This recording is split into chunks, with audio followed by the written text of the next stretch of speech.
I'd like to call the meeting of the Board of Directors of Continuing Legal Education of the North Carolina State Bar to order and welcome our members and particularly our guests. Members of the board are hereby advised of their duty under the State Government Ethics Act to avoid conflicts of interest and the appearance of conflict, and are instructed to refrain from participating in any matter coming before the board with respect to which there is a conflict of interest or the appearance of conflict. At this juncture, does anyone have a conflict they need to report? None appearing. I would ask for a motion to approve the agenda. So moved. Second. Do I have a second? And second. Any discussion? All in favor say aye. Aye. Aye. All opposed, like sign. The agenda is approved. And Peter, can you give us a presentation on the diversity, inclusion, and elimination of bias training?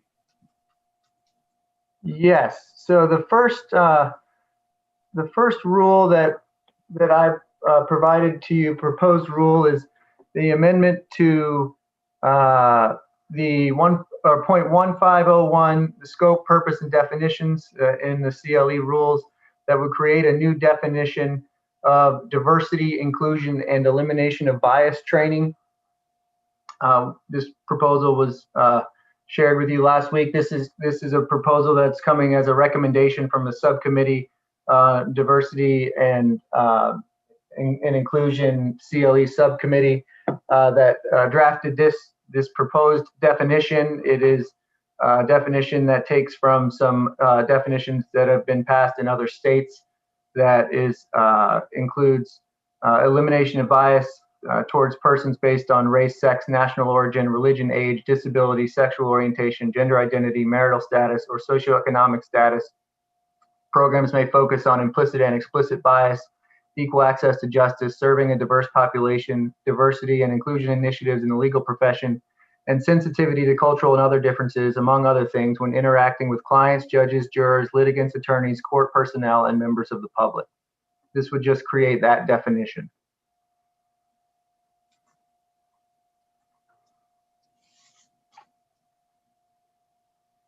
Excuse me. Thank you, Peter. Any questions of Peter about that? George, I would move approval of that definition. Thank you. I'd second it. It's seconded. It's been moved and seconded that we approve this definition. Any discussion on the motion? None appearing. All who favor the motion, please say aye. Aye. Aye. All opposed? Motion carries, and we will report that to the executive committee. Is that right? That's correct. That would come as a recommendation from the board to the State Bar Council Executive Committee. Okay. Thank you. All right, Peter, let's go to the second proposed amendment. So the second batch of proposed amendments relates to how this particular type of training might be imposed or required on the lawyers in North Carolina. A little bit of background for why there's a few options. The State Bar is currently in finalizing an agreement with a company to develop new regulatory management software, which includes new software, new database management for the board for the CLE program. And so we are going to be taking a close look at our processes and our current procedures and rules to see what might be possibly improved or changed during this process while we build and develop a new program.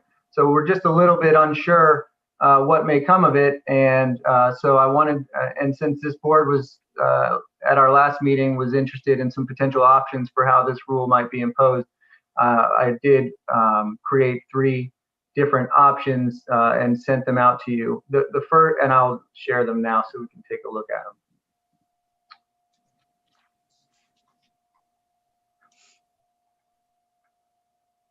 So the first option that was sent out would create essentially a pool called special credits that would include the technology hour, the substance abuse mental health hour, and a new diversity, inclusion, elimination of bias training hour, and require that all lawyers must complete at least 1 hour of those of each of those requirements at least every 3 years. So lawyers could take, if they were to take all 3 hours, one of each category in 2022, then the due date for each one of those hours would become 2025. If they were to take 1 hour of diversity in 2022, and then that due date again would become 2025. But if they then took technology in 2023, the due date for technology would become 2026. So it's each one of those just has to be completed at least once every 3 years. It doesn't, every time they take one of those courses, it would reset the 3-year period because they just have to take one within a 3-year span. So this would, I think the potential benefits of this were to allow lawyers the flexibility to how and when they want to take these courses. It would treat all of these special credits equally.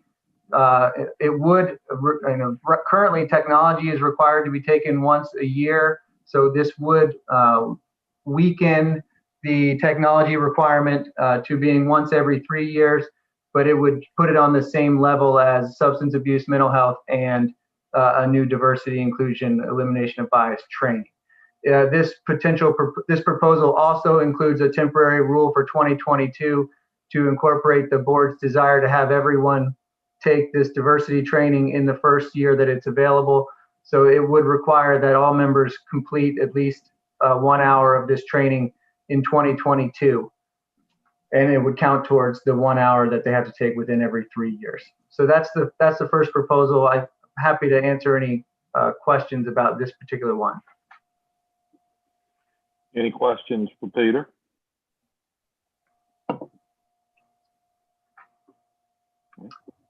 The second proposal is pretty straightforward. All this would do would be to add a 1 hour diversity, inclusion, and elimination of bias training into the CLE annual requirements. It would not change the 12-hour requirements. It would just take one of the 12 and add the diversity and inclusion training as being required to be a part of it. It also, because this rule essentially requires 1 hour of training, we did not need to create a temporary rule requiring 2022 training because this would incorporate that in the rule itself, because everyone would be required to take it every year, including 2022, when the rule would go into effect.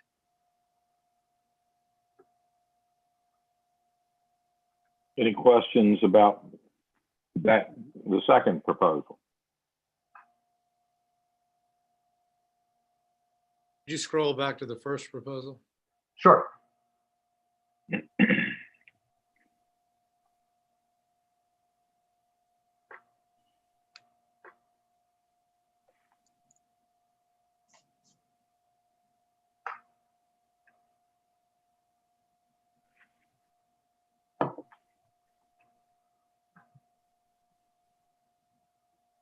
you have any questions about that, Dixon?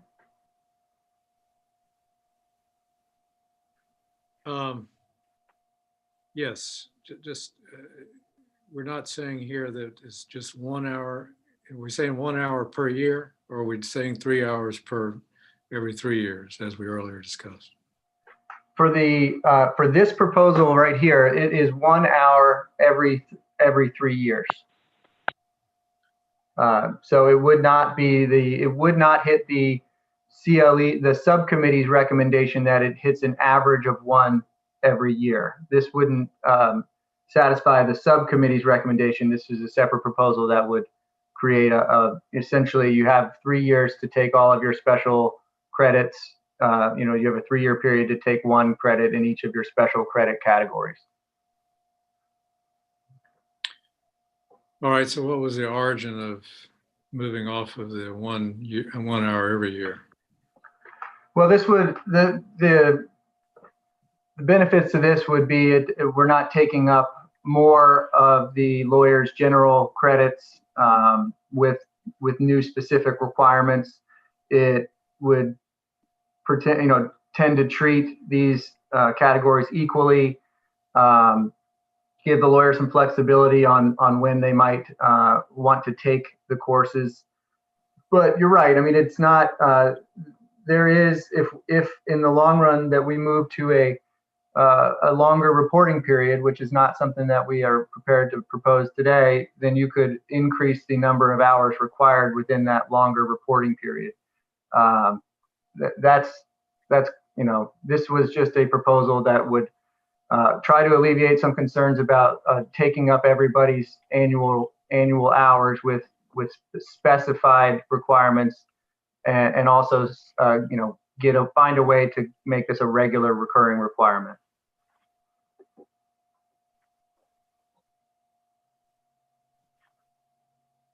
Other questions? Okay, Peter, the third. Yeah, the third option, and I want to make very clear right at the outset, the third option, it has a footnote at the bottom that says all this third option would do is create the 2022 requirement that all lawyers complete 1 hour of training in 2022. And it's footnoted to make very clear that the purpose of this option is to create that requirement, but also, while giving the CLE board additional time to examine potential larger revisions to the rules. Certainly the intent is to establish an ongoing requirement for diversity, inclusion, and elimination of bias training, but this would at least set the ball rolling and create the 2022 requirement for all lawyers, giving the CLE board a chance to look at potential larger revisions to the rules, but also if no larger revisions become obvious, they could the CLE board can still come back and propose either option 1, option 2, or a new option of some other requirement. But this at least makes it gets us still on track in terms of the timetable to have it very clear that there's going to at least be a 2022 requirement for this training for lawyers. I think this is a good idea.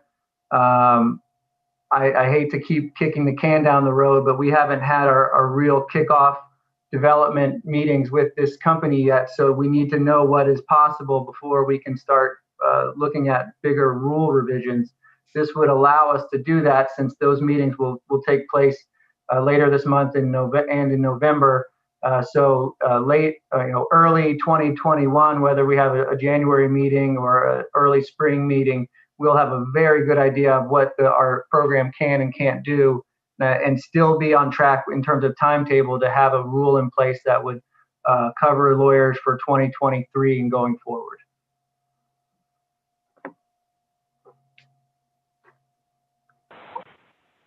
Any questions or comments?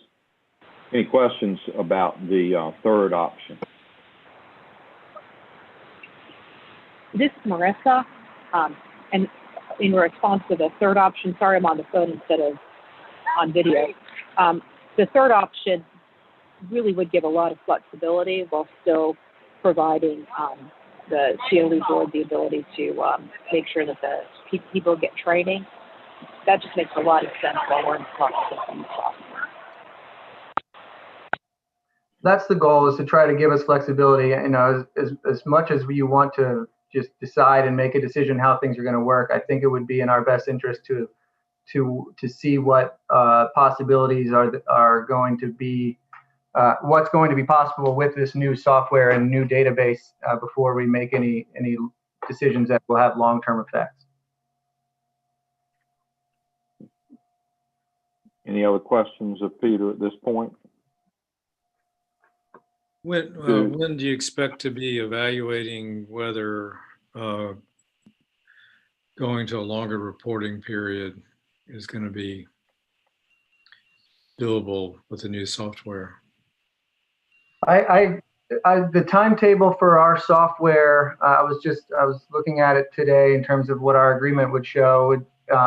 Has the development, or has the initial the development talks and the beginning of configuration happening, those plans getting put in place later in 2020 before the end of the year.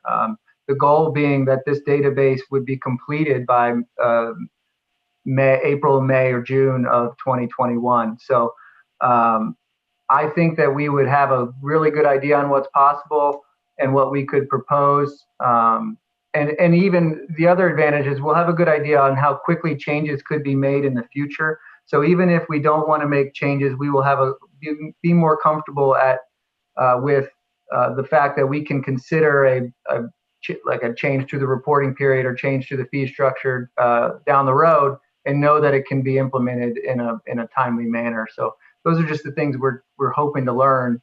But this board will have to do a little bit of its own study and decision making on a reporting period, because I don't think that would be a problem with this new database at all. I think that's possible, but that's something that the board here will have to decide on its own if they think that's a good idea.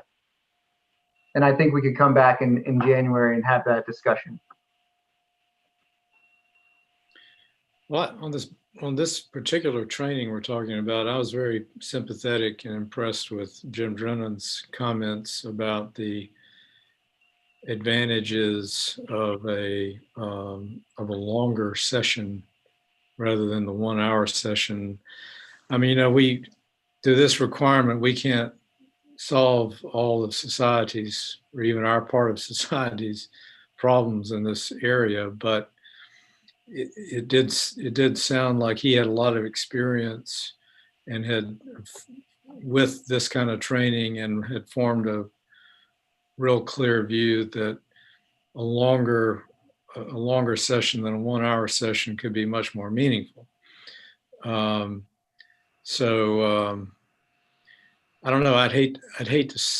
It seems to me if we adopt a rule now that calls for 1 hour every 3 years, that would pretty much preclude our coming back, or at least not through another whole process of adopting maybe a 3 hour requirement over a 3 year period that would be conducive to one or more of those longer sessions. So.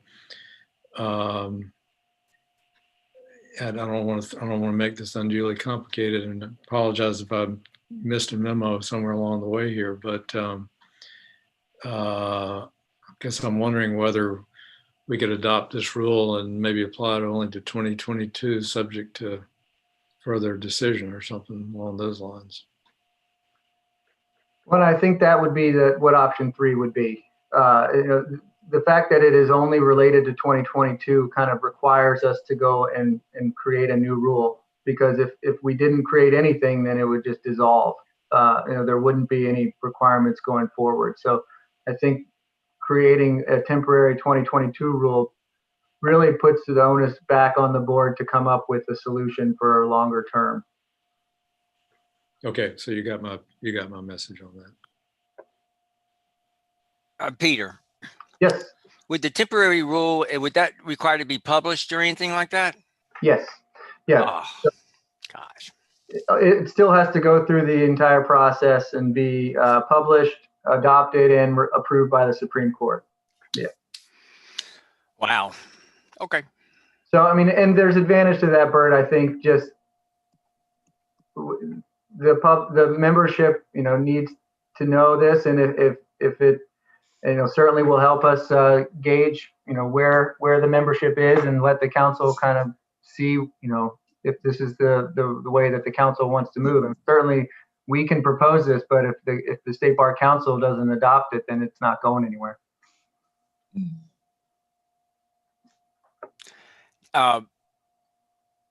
May I go over my fourth proposal I sent out? At this point, let's limit ourselves just to those 3 for now.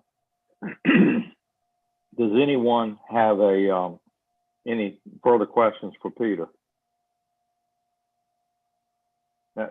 Of the providers who are online with us, do any of you have any questions or comments regarding the implementation of any of these three proposals? George, this is Patrick. Yes. No questions regarding the implementation. I think we'll be capable and ready to implement any of those three choices, given how that rule is defined and laid out. I concur with Patrick. This is Julie at Lawyers Mutual. And I concur as well. This is Alex with the Advocate for Justice. Very well. Great. Colin has his hand up. Yes, Colin. The sort of, George, is sort of in that same vein of, do we know the availability of sources of folks who can do, 1 hour versus longer CLE? I mean, do we, and this is sort of a new area for me. I haven't seen anything about it. I don't know if there are a number of folks out there, if we make a longer requirement, can we make that easily available to people across the state? I believe so. This is Julie Beavers. I would say since March of this year, I probably have seen at least a dozen diversity inclusion training sessions, if not more. And then they're, for years, they've already been on the market. So I think that once this becomes more of a public need and a requirement, I think a lot of other CLE providers will be very responsive. But the three folks here on the call, all of us have been offering diversity training for well over a year. And Colin, the AOC has started providing diversity type training for volunteer guardians ad litem and for the attorney advocates.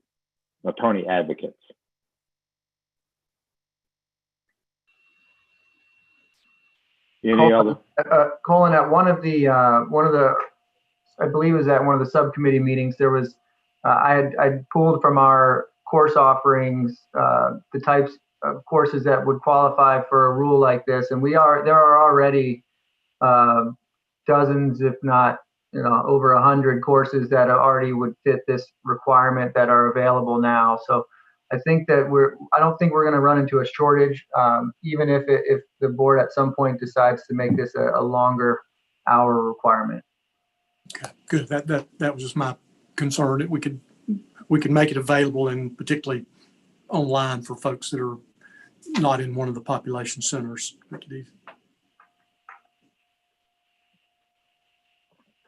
Absolutely. Any other questions or comments about the three proposals? George, George, if I could, I just had one comment I wanted to make. Yes, please. I really like the third proposal because it does give us that opportunity to review and come up with a comprehensive suggestion.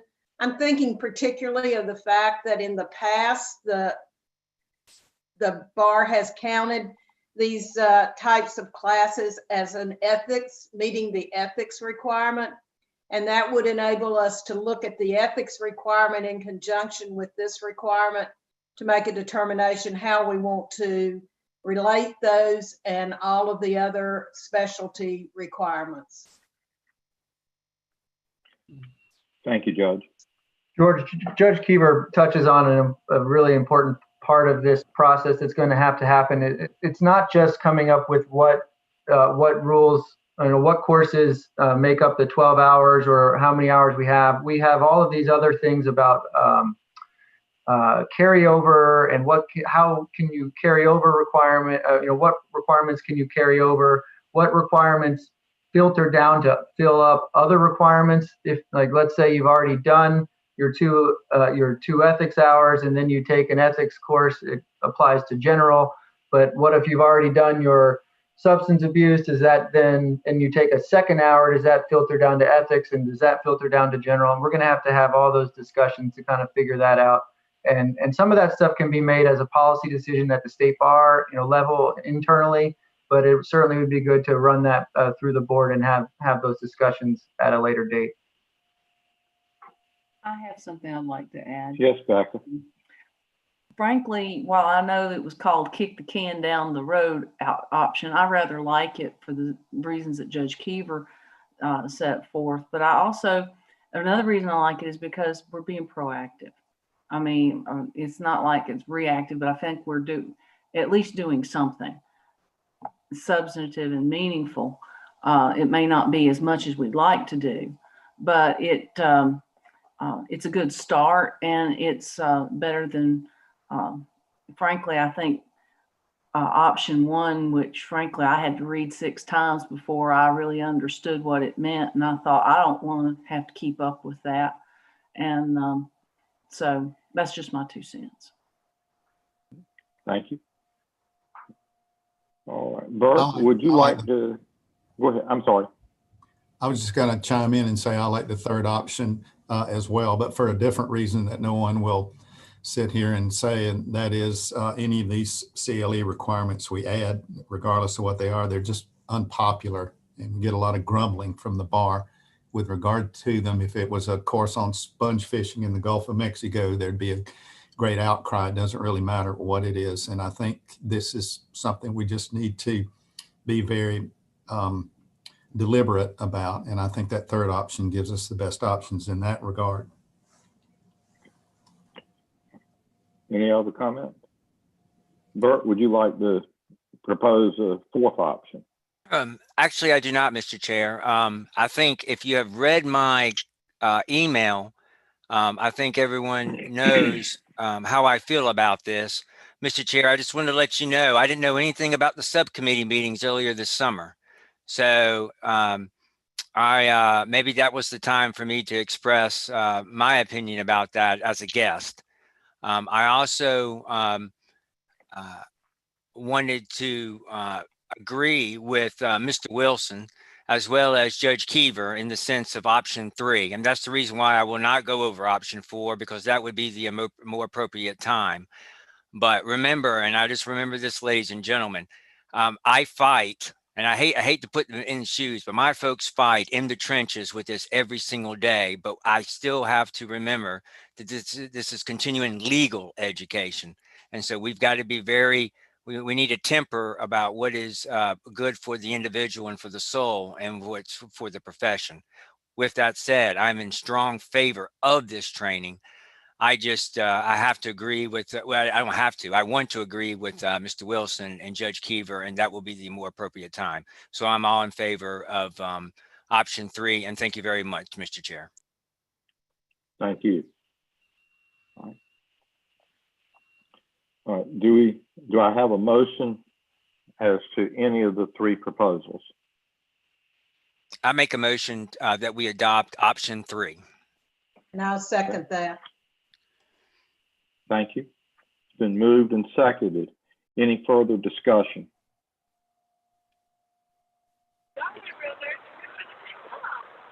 Call the question. What? Just a moment. Somebody is. Oh, I'm sorry. Who is? Marissa, is that you? It's me. I just unmuted so that I can vote. Okay. But you don't have an argument, either pro or con? I do not. Very well. Then I take it you're ready to vote. All in favor adopting option 3 and reporting that to the executive committee, say aye. Aye. Aye. Aye. All opposed, like sign. The motion carries.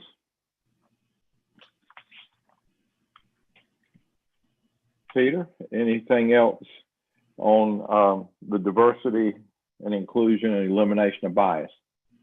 No, other than, the only thing is that we will, as soon as we have a meeting with the company, we will schedule the meetings for this committee to come back together to begin our review of potential rule changes and how we will design this. Very well. Thank you. I have a couple of matters of new business, but before I do that, does anyone else have any new business to bring before the board? Mr. Chair, I do have one comment, if I may make. Yes. For purposes of planning, if we are really going to do an honest assessment of the CLE and how we're going to do business, I just think that we need to make sure we carve enough time to really do it. And even if it's possible, in-person meetings, even if it's just what is it? I'm doing some quick multiplication here, but the 16 of us in your largest conference room spread all out, because CLE is something that all of us are affected by and all of our memberships affected by. And I just want to make sure that that when we do it, it's done so that it can last many years, because it seems like we continually playing around with the CLE every couple of years. And I know it frustrates folks in the field. Thank you very much, Mr. Chair. In partial response to that, Ms. Holland has been working toward our retreat, where we can have an extended period of time off-site, where we can meet together rather than by Zoom or WebEx. But at this point, that the statewide and national circumstances make that impossible. So she is working on that as quickly as possible, probably in Pinehurst. So as soon as that's available, I'm sure she will schedule that. Any other comments or any other new business? Thank you. Any other new business? I would, the chair would ask for the consideration of a resolution of appreciation for Linda M. McGee for her services on this board. And I would suggest that it should read, whereas the North Carolina State Bar Board of Continuing Education desires to recognize the services of the Honorable Linda M. McGee and her contribution to the continuing legal education program of the North Carolina State Bar. And whereas as a member of the Board of Continuing Legal Education from 2014 to 2020, Chief Judge McGee gave unselfishly of her time and talent. And whereas as the sole member of the Exemptions Committee for 4 years, Chief Judge McGee provided many hours of service to the CLE program, reviewing innumerable requests for waiver of CLE funds and requirements, and then deciding whether to grant such requests, demonstrated wisdom and exemplary judicial temperament. And whereas Chief Judge McGee was greatly appreciated by the staff of the CLE program for the courtesy and respect that she showed to all staff members, and whereas Chief Judge McGee's practical approach to the issues before the board will be missed by the members of the board, and her dedication to the continuing legal education program will be missed by the members of the bar. Now, therefore, be it resolved by the North Carolina State Bar Board of Continuing Legal Education that the members of the board hereby express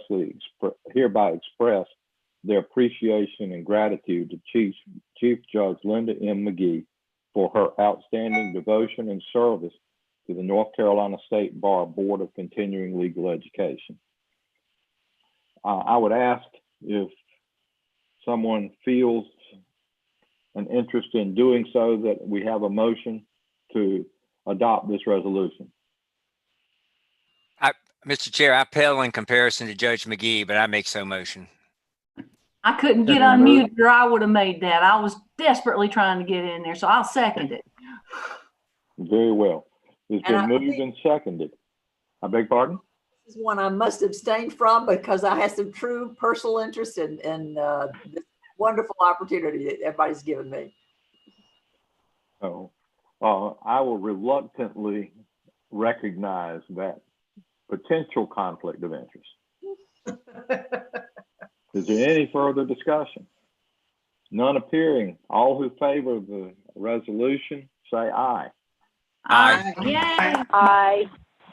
All opposed, like sign. Very well. Let it be included in the minutes, and we will submit that resolution to the Bar Council, will we not? Peter? I think so. I think we do that. Yes, it will be a part of the report that the Bar Council will approve for us, and then we'll have a resolution, I believe, coming from the council. Very well. In a similar vein, I would suggest that it would be appropriate to consider a resolution of appreciation for J. Dixon Phillips III,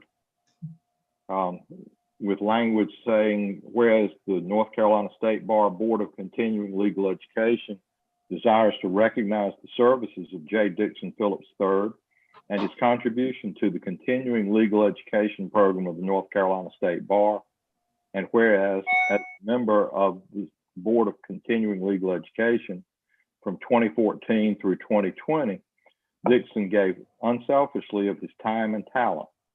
And whereas as a member of the board, Dixon brought insight, intelligence, and compassion to the board deliberations on policy issues and appeals, thereby helping the board to make well-reasoned and fair decisions. Whereas Dixon was greatly appreciated by the staff of the CLE program for the courtesy and respect that he showed to all staff members, and whereas Dixon's practical approach to the issues before the board will be missed by the members of the board, and his dedication to the continuing legal education program will be missed by the members of the bar. Now, therefore, be it resolved by the North Carolina State Bar Board of Continuing Legal Education that the members of the board hereby express their appreciation and gratitude to J. Dixon Phillips III for his outstanding devotion and service on the North Carolina State Bar Board of Continuing Legal Education. May I hear a motion in that regard? So moved. Been moved and has been seconded. Any discussion? All who favor? Yes, Dixon. I see you. It's always disturbing to hear yourself referred to in the past tense, but thank you very much.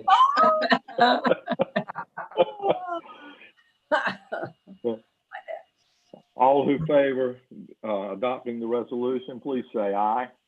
Aye. All opposed, like sign. Motion carries, and the matter will be referred to the Council of the State Bar. Thank you very much. Mr. Chair. I thank you both for your service to the State Bar, and in particular during the last year and a half, your great support that you've given me. Thank you. Been a pleasure, sir. Yes. Yes, Bert. Mr. Chair, I'd hope that if we are allowed, that we would be able to, and hopefully they would accept if Judge McGee and both Mr. Phillips in assisting us, maybe in an advisory capacity, or at least look at some of our thoughts and comments regarding the wholesale revision of the CLE, because that's a lot of experience and wisdom leaving the board. And this board can, obviously I can get all the help I can definitely grab onto. So I just hope that if we call on them, that they would give us our time, just a few minutes of it, because it would be worth immeasurably. Thank you, Mr. Chair. Thank you. Bert, that's highly likely. Be glad to offer anything. Thank you both. It's one of those that just keeps on giving, don't it? Thank y'all so much. Thank you. All right. Is there any further business to come before the Board of Continuing Legal Education? None appearing, I will declare this meeting adjourned. And thank you all for your participation. Thank you, George. Thank you. Thank you. Have a good afternoon.